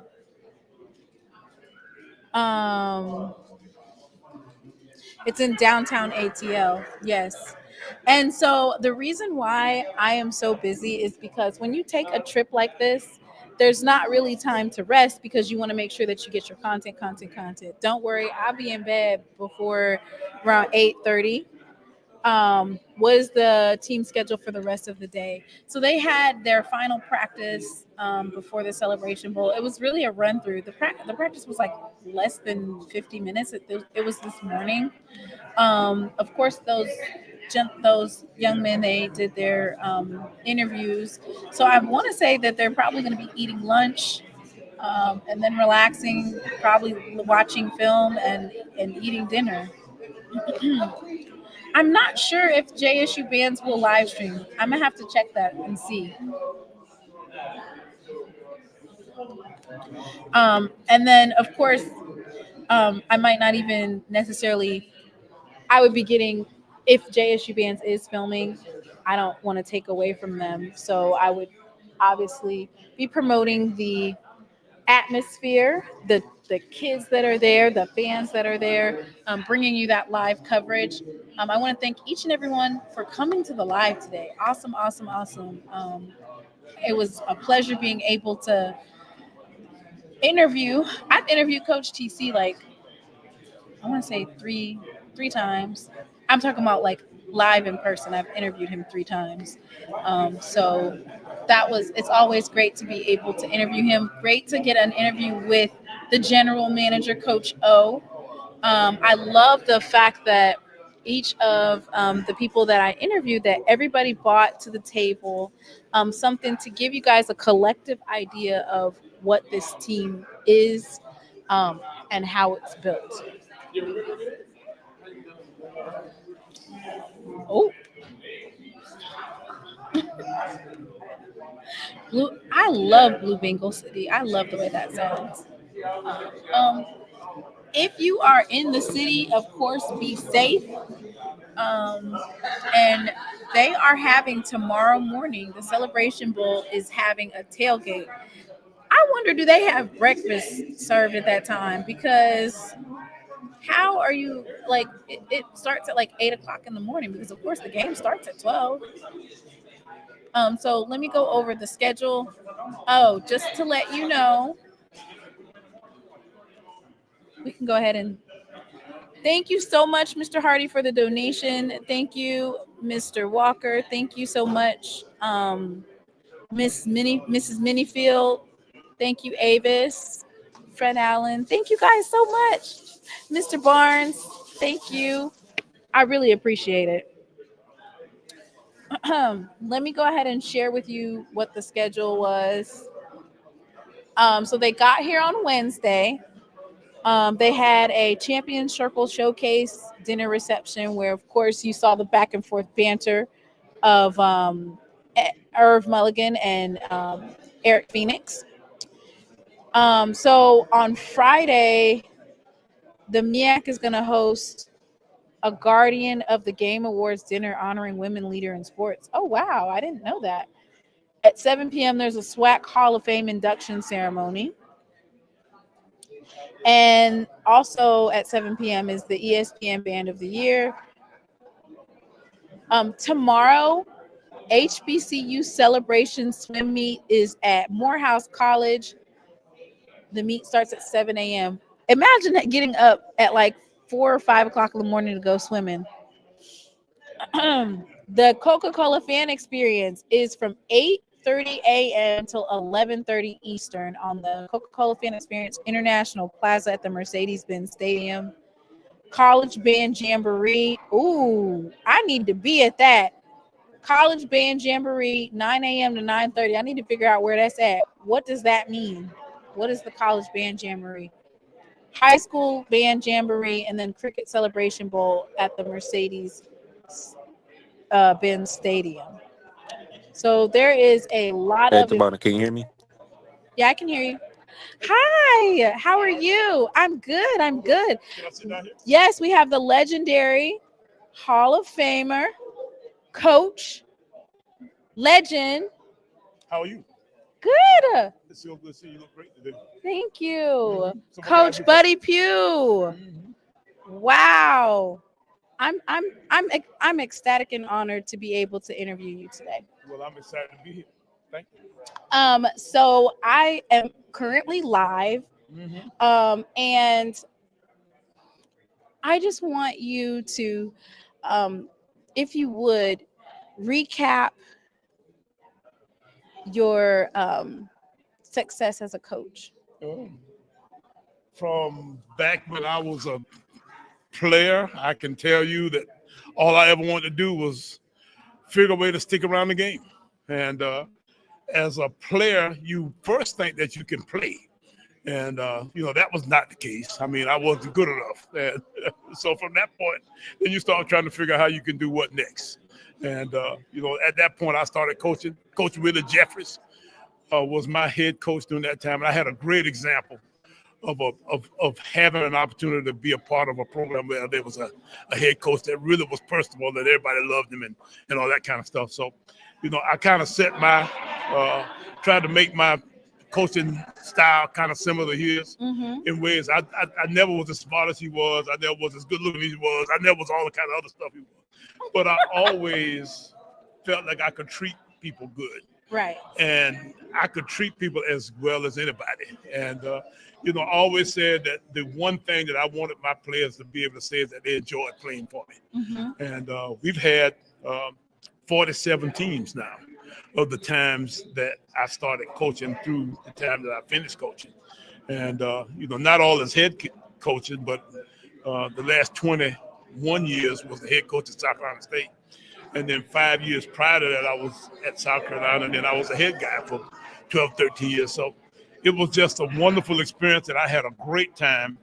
And I'm looking forward now to seeing if I can develop the same kinds of excitement about retirement. So it's been fun, and, I'm hoping that I can continue to live long enough to come back and have a lot of these kinds of experiences, going to celebration bowls and that kind of stuff for the rest of my life. So it's amazing to look at the history of your coaching success. South Carolina, you're from Orangeburg. I'm right? from Orangeburg County, out in the country. Yeah. And it says that you coached at Fairfield Central High School. I You did. won some You got it. championships. Yes. You had a lot of success. Mm-hmm. And then you were an assistant coach. At South Carolina. Yes. Under Lou Holtz. Yes, I was. Okay. And you said that the coaches that you were under, they helped mold you into the coach that you were. Can you talk a little bit about your recruiting? Because you don't necessarily, you build them from the ground up. You're a development type of coach, ground and pound, develop these kids. They might not have been a 1, 2, or 3 star, but they ended up in the NFL. Yeah. Can you talk a little bit about your coaching philosophy? Well, of course, yeah. But now, as far as recruiting is concerned, in today's game, it's a whole new deal. You got staff now with 2 sets of recruiting staffs. The one staff is to evaluate and to recruit high school kids, and the next staff is in place to evaluate and recruit teams that are actually opponents. If they recruit other college teams. And well, that's the strangest sensation of all at this point, because the FCS, the Division I AA style kind of teams of sort, teams like us, now have sort of become farm teams for the big boys. And what will happen is after they get, through their season, then they start looking at our kids on our team to see who we developed.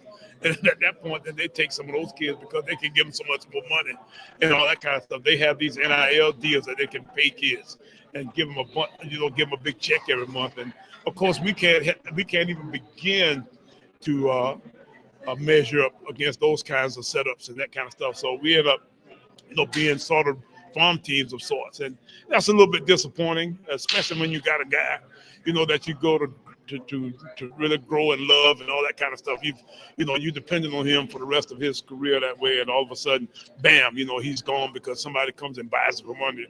That kind of deal. But that's kind of the sign of the times. That's how it works now. But as far as recruiting is concerned, it's still the same deal. Building relationships, getting to the point where you get to know kids and their families and the people around them, and you want to try to make sure that you convince them that you're going to do the very best by them. You're going to develop them into people that's going to go out and be able to do great things in the future, whether it be in football or whatever it is in life, because, football don't have but such a long period of time to exist. At that point, then it's going to go away, and you got to live the rest of your lives that way. And for that point, you got to do a nice job of developing your kids in a way that they can go out and do well after the fact. So, it's a wonderful, wonderful opportunity for us to, be a part of kids' lives, and we want to try to make sure that they remember us in a way that's positive and exciting and all that kind of stuff.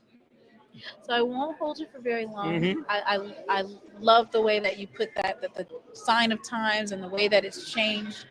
But you are a legend in HBCU football, and if you could impart words on, or if you've already had, because of course you have Chennis Berry that took over and in his first season went undefeated in the MEAC and is here. Right.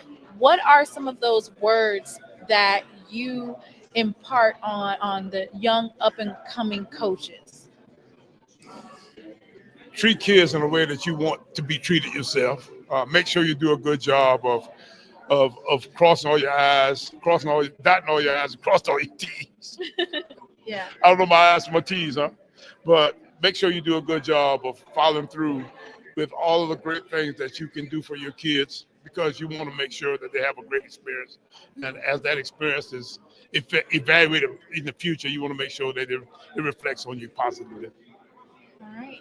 Thank you so much. Thank you. Legendary Buddy Pew.